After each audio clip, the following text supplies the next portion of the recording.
Hello दोस्तों। आज की इस वीडियो में हम बात करेंगे क्विक कॉमर्स बिजनेस के बारे में। ऐसा लगता है कि क्विक कॉमर्स बिजनेस केवल इंडिया के लिए ही बना है। आप अगर देखें तो क्विक कॉमर्स बिजनेस इंडिया में बहुत ज़्यादा फैल गया है।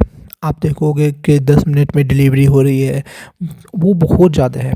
ऑल ओवर इंडिया के जितने भी मेट्रो सिटीज़ हैं उनमें ये बहुत तेज़ी से फैल रहा है, क्योंकि वहाँ पे डिमांड पर डे के हिसाब से बढ़ती जा रही है। वो बढ़ती जा रही है, रिलायबिलिटी बढ़ती जा रही है। बट क्या quick commerce business particularly India के लिए ही बना है कि अदर कंट्रीज़ में भी फैला हुआ है? तो इसको जानने के लिए हम आगे की चीज़ें थोड़ा ध्यान से देखते हैं। तो चलिए आज की इस वीडियो को स्टार्ट करते हैं। आपसे हमारी रिक्वेस्ट है कि हमारे चैनल को लाइक और सब्सक्राइब ज़रूर कीजिए, क्योंकि आपके लिए ये बहुत फ्री है और हमारे लिए ये बहुत इम्पोर्टेंट है। तो चलिए स्टार्ट करते हैं। सबसे पहले समझते हैं क्विक कॉमर्स बिजनेस। इस क्विक कॉमर्स बिजनेस एक ऐसा बिजनेस होता है कि जिसमें आपको कोई भी प्रोडक्ट है वो विदिन 10 मिनट्स के अंदर कुछ डिलीवर कर दिया जाता है। अब डिलीवर होना तो अच्छी बात है कि आपको डिलीवर हो जाता है, पर वो बहुत लो कॉस्ट पे डिलीवर हो जाता है। अब इसी की वजह से क्विक कॉमर्स बिजनेस इंडिया में बहुत तेज़ी से ग्रो कर रहा है। अभी और इसके और देखें, इसके अलावा इसका रीजन होता है, एक बहुत बड़ा रीजन है डार्क स्टोर। डार्क स्टोर एक ऐसा जगह होती है जो आप ही के रेडियस के जो पर्सन्स रह रहे होते हैं, तो उसी रेडियस के 1 से 2 किलोमीटर की रेंज में बने होते हैं। उन स्टोर्स में बंदों का रेडीनेस भी अवेलेबल रहता है, मतलब बंदे भी अवेलेबल रहते हैं, तैयार रहते हैं। और प्लस के उस स्टोर में सामान भी अवेलेबल रहता है। अब जैसे ही कोई ऑर्डर करता है तो तुरंत वो ऑर्डर लेके, वो बंदे स्टैंड बाई पे रहते हैं, वो ऑर्डर लेके तुरंत वहाँ से उठाते हैं और लेके आपके पास पहुँच जाते हैं। तो क्योंकि वो 2 से 3 किलोमीटर के दायरे में रहता है, तो आपको डिलीवरी विदिन 2 मिनट्स के अंदर हो जाती है। तो आपको बहुत अच्छा एक्सपीरियंस लगता है। शुरुआत में ऐसा लगता था कि इसकी ऐसे ही करके डिमांड बढ़ती चली जाएगी, पर इंडिया के केस में तो ये सब कुछ हो रहा है। अदर कंट्रीज़ में ऐसा नहीं हुआ था। अगर हम डार्क स्टोर को देखें तो वो इंडिया में बहुत ज़्यादा सक्सेसफुल है। पर ये आइडिया कहाँ से आया? अगर आप 2015 में देखें तो ये आइडिया इटली से स्टार्ट हुआ था। इटली में सबसे ज़्यादा यहाँ पे पहले इसे इंट्रोड्यूस किया गया।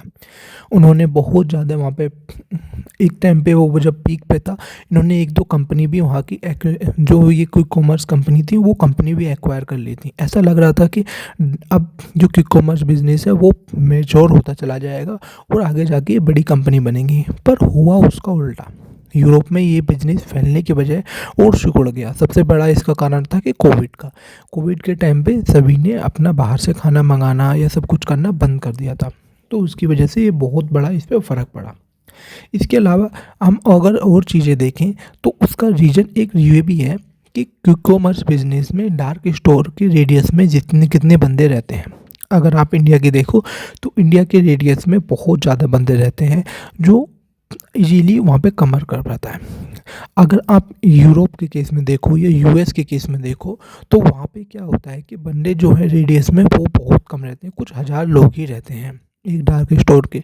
अब क्योंकि वहाँ पे जो पॉपुलेशन है वो इतना ज़्यादा नहीं है, वहाँ पे ज़मीन ज़्यादा है, तो लोगों के पास में बड़े बड़े घर होते हैं और वो उसी हिसाब से रहते हैं। परंतु इंडिया के केस में ऐसा नहीं है।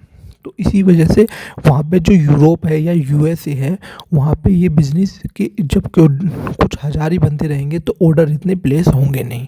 अब जब ऑर्डर प्लेस नहीं होंगे तो कहीं ना कहीं वो उनकी अफेक्ट करेंगे। अब दूसरा प्रॉब्लम सबसे बड़ा ये है कि इंडिया में जो लेबर कॉस्ट है वो बहुत सस्ती है। अगर आप यूरोप और यूएस की बात करो तो वहाँ पर लेबर कॉस्ट बहुत महंगी है। आपको मिनिमम $10 to $12 पर आवर का वहाँ पर चार्ज करना ही पड़ेगा पर पर्सन को, क्योंकि पर्सन जो रहता है वो स्टैंड बाई में उतने आवर की ड्यूटी में रेडी रहता है। अब स्टैंड बाई में रहता है तो आपको वहाँ पर चार्ज करना पड़ेगा। अब वहाँ पर उसको चार्ज करना पड़ेगा बहुत ज़्यादा, प्लस अदर बेनिफिट उसको अलग से देने पड़ते हैं, जबकि इंडिया में ऐसा कुछ है नहीं। इंडिया में चीप लेबर कॉस्ट है, बेनिफिट तो बहुत दूर की बात है। तो ये सब चीज़ें मिला के इंडिया को इसको फेवरेबल मार्केट बनाती हैं। अभी वहाँ पे क्या होता है कि वहाँ पे अब बंदा भी अवेलेबल रहेगा, कोई पर्सन अगर अवेलेबल रहेगा तो वो कहीं न कहीं उसको फ़र्क डालेगा और वो फ़र्क डाल के उसकी, क्योंकि ये डार्क स्टोर और ये क्विक कॉमर्स बिज़नेस क्योंकि थिन मार्जिन पे काम करते हैं। अब थिन मार्जिन पे काम करेंगे तो वहाँ पे क्या होगा कि उनकी जब सब कुछ इतनी फैसिलिटी प्रोवाइड करेंगे तो इतना अच्छा उनका आउटपुट और रिवेन्यू वे जनरेट नहीं कर पा रहे हैं। कुल मिला के वहाँ पे जितने भी डार्क स्टोर हैं धीरे धीरे बंद होते चले जा रहे हैं और क्विक कॉमर्स उन देशों से आउट होता चला जा रहा है। जबकि इंडिया के केस में ये चीज़ें बहुत ज़्यादा उल्टी हो जाती हैं। यहाँ पे एक डार्क स्टोर के रेडियस में बहुत ज़्यादा लोग भी रहते हैं और लेबर कॉस्ट भी उनका इतना अच्छा नहीं देना होता, तो लेबर कॉस्ट भी यहाँ पे इंडिया में बहुत ज़्यादा कम है, तो वो इंडिया के कहीं ना कहीं बहुत फेवर में ही आ जाता है। जब इंडिया के फेवर में आ जाता है तो वो कहीं ना कहीं इंडिया के में ये जो कि कॉमर्स बिजनेस है वो बहुत ज़्यादा बूम कर रहा है और ये बूम करने के साथ साथ इंडिया में ग्रोथ भी दिखा रहा है। पर आगे इसका फैक्टर्स देखने होंगे कि और क्या क्या इसमें हो सकता है। I hope you gain something from my this video. Thanks for watching.